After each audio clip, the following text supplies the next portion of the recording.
बच्चों, ये है लेसन नंबर 1 की वीडियो नंबर 9। इसमें हम पढ़ेंगे आवेशन तथा आवेशन के प्रकार। सबसे पहले हम समझेंगे आवेशन क्या है। आवेशन देखिए, जब किसी धातु को हम धनावेश देते हैं तो वह धातु धनावेशित हो जाती है। जब किसी धातु को ऋणावेश देते हैं तो वो धातु ऋणावेशित हो जाती है। इस क्रिया को आवेशन की क्रिया कहते हैं। इस क्रिया को आवेशन की क्रिया कहते हैं। क्या मतलब? जब किसी धातु को धनावेश देंगे, इसे धनावेश दिया, ये धनावेशित हो गई। इसे ऋणावेश दिया, ये ऋणावेशित हो गई। किसी धातु को धनावेश या ऋणावेश देने पर वह या तो धनावेशित हो जाती है या ऋणावेशित हो जाती है। धनावेश देंगे धनावेशित, ऋणावेश देंगे ऋणावेशित हो जाती है। तो इस क्रिया को आवेशन क्रिया कहते हैं। इस क्रिया को आवेशन की क्रिया कहते हैं। आवेशन जो है वो निम्न प्रकार का है। आवेशन निम्न प्रकार का होता है।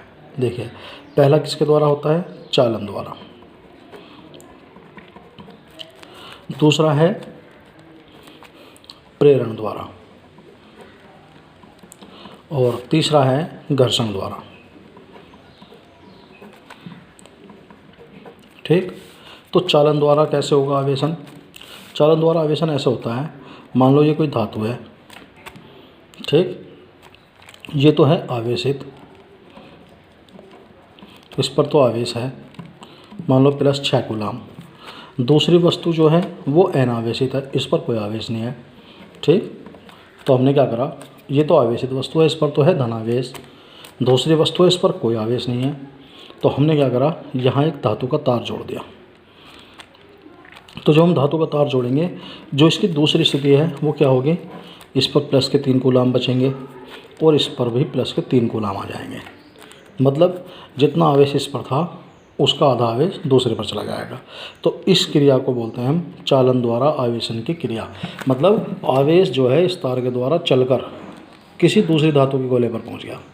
ठीक, तो इस क्रिया को बोलते हैं आवेशन की क्रिया चालन द्वारा। दूसरा है प्रेरण द्वारा। प्रेरण द्वारा मतलब मान लो हमारे पास कोई धनावेशित प्लेट है, ये इस पर धनावेश है और हमने इसके सामने जैसे ही कोई दूसरी प्लेट रखी तो उसके रखते ही दूसरी प्लेट पर आ गया माइनस आवेश। या हमारे पास कोई प्लेट है जिस पर माइनस आवेश है, हमने जैसे ही इसके पास दूसरी प्लेट रखी उस पर आ गया धनावेश। तो इस क्रिया को बोलते हैं प्रेरण द्वारा की क्रिया। यानी यदि हमारे पास प्लस चार्ज है, उसके सामने कोई दूसरी वस्तु रखेंगे तो उस पर माइनस आ जाएगा। अगर माइनस चार्ज है, दूसरी प्लेट रखेंगे उस पर प्लस आवेश आ जाएगा। तो इस क्रिया को बोलते हैं प्रेरण द्वारा आवेशन की क्रिया। तीसरा है घर्षण द्वारा। घर्षण द्वारा मान लो हमारे पास दो वस्तुएं हैं, अभी हमें नहीं पता कि किस पर कौन सा आवेश है। अगर हम इन दोनों को आपस में रगड़ दें और रगड़ने के बाद फिर इन्हें दूर रख दें तो इनमें से कोई से एक पर धनावेश आ जाएगा, कोई से एक पर ऋणावेश आ जाएगा। इस पर ऋणावेश हो सकता है, इस पर धनावेश हो सकता है, या इस पर धनावेश हो सकता है, इस पर ऋणावेश हो सकता है। तो इस क्रिया को घर्षण द्वारा आवेशन की क्रिया कहते हैं। मतलब यह है कि आवेशन में जब हम किसी वस्तु को आवेशित करते हैं, अगर हम उसे धनावेश देते हैं तो धनावेशित, ऋणावेश देते हैं ऋणावेशित हो जाती है। ये क्रिया तो कहलाती है आवेशन की क्रिया। ये है 3 प्रकार की, चालन द्वारा, प्रेरण द्वारा, घर्षण द्वारा। जब आवेश किसी तार के माध्यम से एक स्थान से दूसरे स्थान पर जाए और वस्तु को आवेशित कर दे, उसे बोलते हैं चालन द्वारा। जब प्रेरण के कारण करे तो उसे बोलते हैं प्रेरण द्वारा। और जब आपस में उनको घिसने पर चार्ज उत्पन्न हो जाए तो उसे बोलते हैं घर्षण द्वारा आवेशन की क्रिया।